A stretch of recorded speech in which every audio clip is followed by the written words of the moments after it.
how's it going, everybody? I'm here with my LG fridge. This is the model number. Should be able to find it, I would think, in the same spot for most of them. So right there.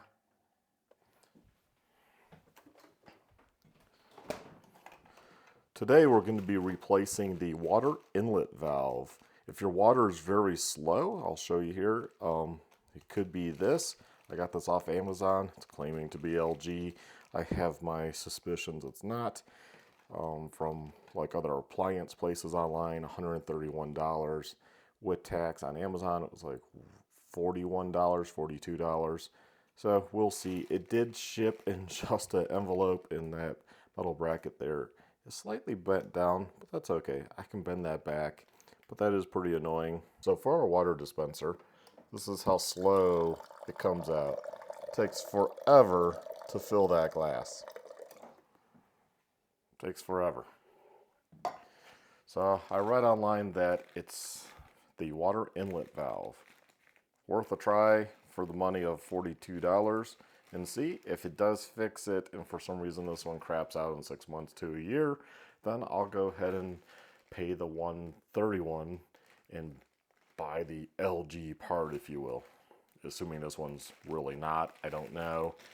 I mean, it was advertised as if it was the original LG part. It says LG Electronics right there, new. So, I don't know. We'll see. So, you're going to want a Phillips screwdriver. I know that from the get-go. Take off the back plate. You're also going to want a little bowl or something to drain the water into when you turn it off. So, luckily, when I pull it out, I have plenty of room back here and pretty good light. So just go over to your water, turn that off. Oh yeah, you'll need a wrench too to go ahead and take this fitting off, and then a little bowl to drain this line into there, just so it's not getting wet back here while you do it. You're gonna have to take this panel off. So you got 1, 2, 3, 4, 5, 6 Phillips, and it's easy if you just have something like this. Of course, if I could see that. And like that.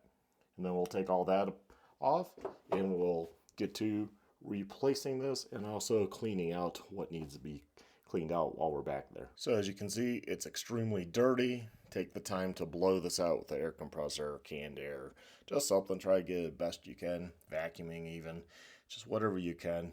Like I said, take the time, give it a cleaning.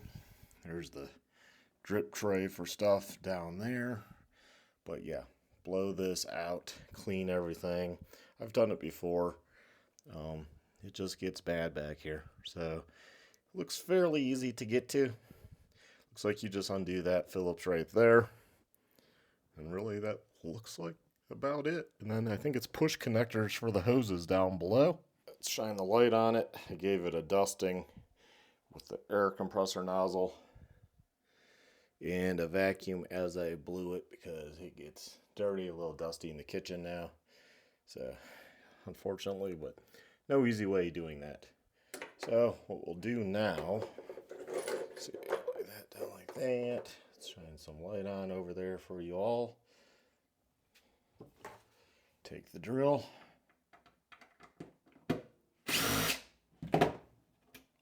That. I also unplugged the fridge too, because the fan came on. I was like, yeah, let's just unplug that.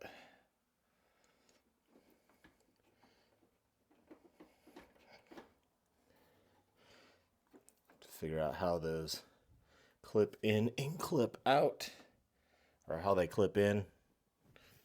The lines are all on the bottom. There's where one goes. There's where the other ones go. Yes, I have 1, 2, 3, 4. 1, 2, 3, 4. Yep, that's correct. This is your water inlet.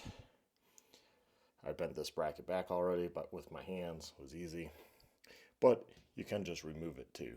There is a screw on top of this one, so that shows me that's a different type of part, because this bracket's removable. This one is not.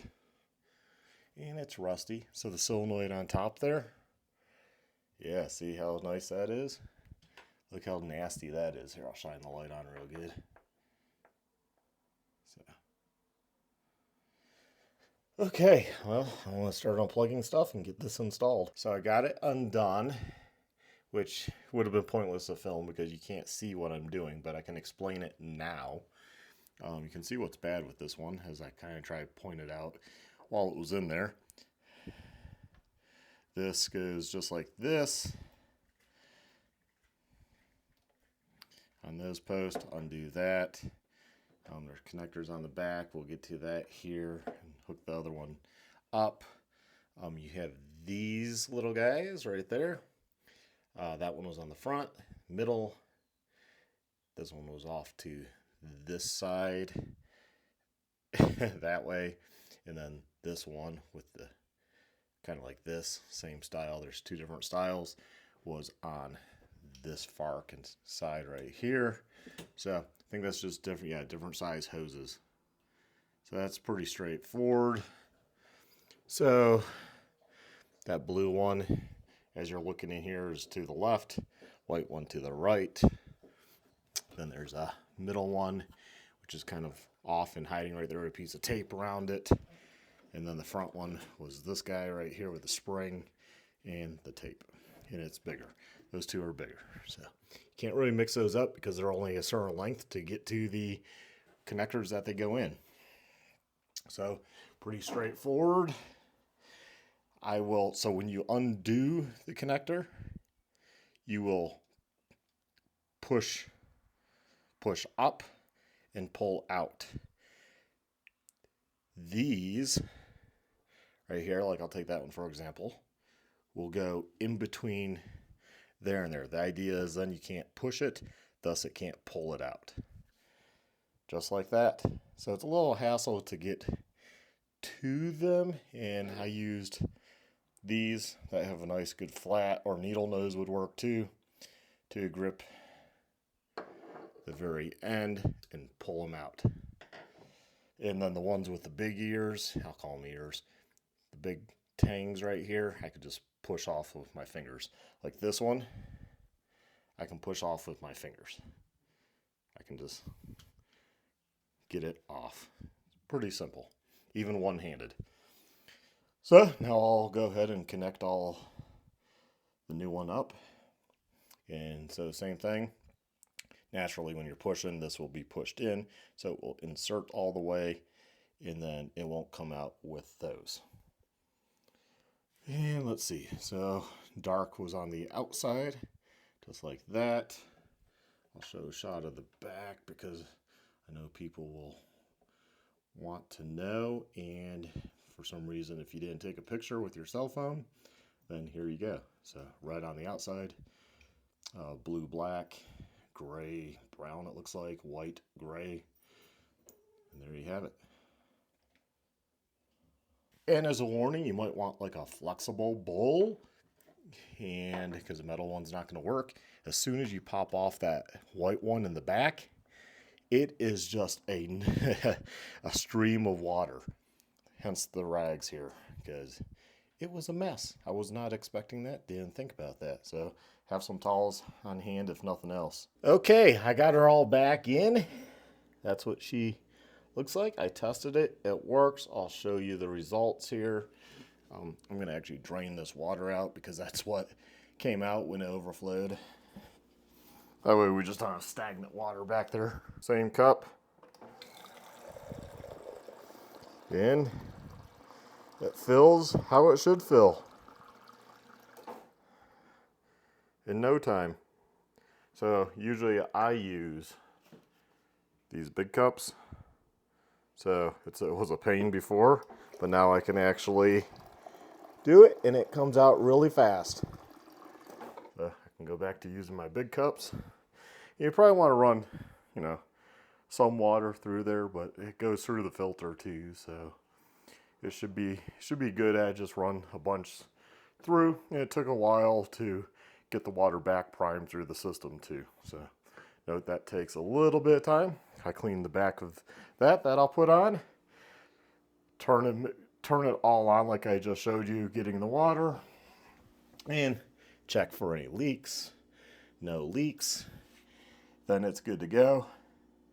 I'll take this back off, put the cover back on, and then there we have it. But yeah, you can see how that solenoid, which does the drinking water, is all rusted out. So I guess it was just kind of stuck partially open, and maybe at one point it was leaking into the tray, but never enough for us to ever notice because it wasn't on the floor. And slowly over time, it just went out. But you know, we bought this when we got the house in 2007, and this is 2024, so not too bad. It lasted quite a while. Probably could have been changed out a year ago or so, but here we have it. Sometimes they will leak and you'll notice it on the floor, and obviously then want to replace it right away. So hopefully this helped you out to repair your own fridge without having to hire an appliance guy and spend a buttload of money for a cheap part. I will put the link in the description to the one I got. No guarantees because I've never used that site before. No guarantees to that Amazon seller because I've only used them this one time. It was delivered, it was slightly damaged, but easy enough to bend back, and it was shipped by, through Amazon though, so return should have been pretty easy if I wanted to just complain about it. And yeah, there we have it. Have a good one. Bye.